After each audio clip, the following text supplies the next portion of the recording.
When we last saw Kratos, he had just killed his father Zeus and the rest of the Greek gods, leaving the world of Greek mythology in ruins. Years later, he has a son, he has a beard, he's in the world of Norse mythology, and he's starring in the very best game on PS4. Get after it then. God of War lands in the increasingly popular category of part reboot, part sequel. It takes the Force Awakens approach of celebrating the past, but moving on and embracing the future. And why not move on?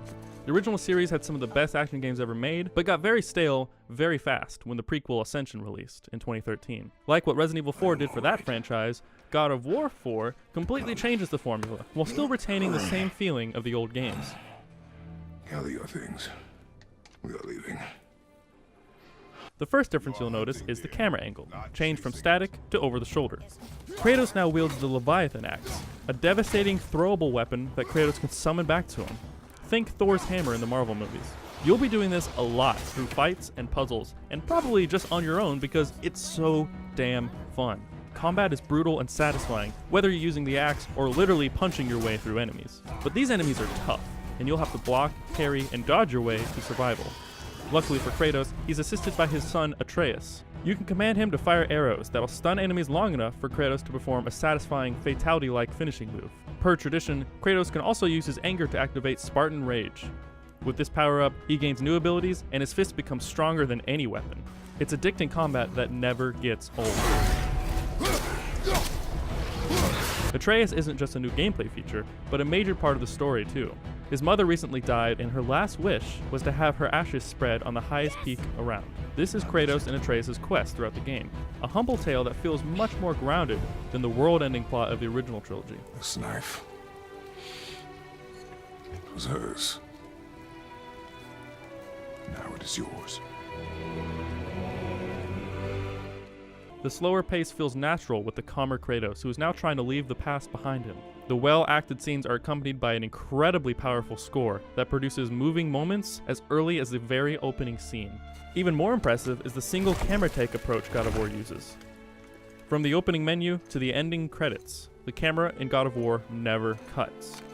Cutscenes are organically woven into gameplay and back into scenes, and the attention is never taken off of what matters, Kratos and his son. It's a beautiful tale that brings the duo all around the fully realized world of Norse mythology. You'll meet characters, creatures, and of course, gods on your way to your goal, but you'll want to stop and explore along the way to uncover even more lore. The only weakness is the villain. His story just isn't as interesting as Kratos and Atreus's, or even most of the charming side characters. Though he does create opportunities for big set pieces. That's right, if you were worried that the old action of the franchise has been sacrificed for story, relax. God of War carries on the series' tradition of boss battles on a tremendous scale that are brought to life by immaculate graphics and animation. There are references to Kratos' past, but it isn't mandatory to have played the original trilogy. That being said, there are big payoffs throughout the story that you'll miss out on without knowledge of the franchise's history. Either way, be sure to do your best to avoid spoilers on the internet.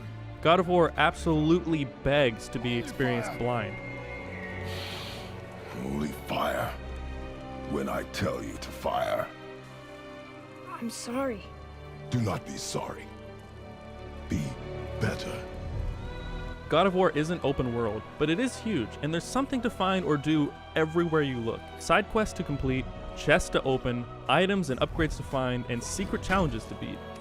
The puzzles are very environmental, and they evoke the past games, but they remind me of the Batman Arkham series a little bit more. Kratos' axe and other abilities will be key to figuring out how to open every chest or access every area. They're satisfying to figure out and provide useful rewards. Aside from the puzzles to solve and the loot to find, there's an abundance of challenges and secret fights to take on in the Norse world. Kratos and Atreus can be leveled up by finding and equipping more powerful armor, and new runic abilities can be uncovered to completely change the way you fight. You'll need all you can get too, because some of the optional fights and challenges will test the limits of your reflexes and endurance. After finishing the main story in around 30 hours, I still have tons to do, and that's really exciting.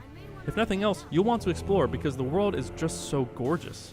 In typical God of War fashion, the game pushes the PlayStation hardware further than any game has before, and is absolutely the best looking game on the system. Giant monsters loom over Kratos with massive scale, and I couldn't stop staring at Kratos' back muscles move as he ran. Is that weird? Even more impressive is the expressions and details on Kratos. He's been through hell, literally. with scars from previous games still visible and haunting him. There are even glimpses of his old Spartan armor under his new garb.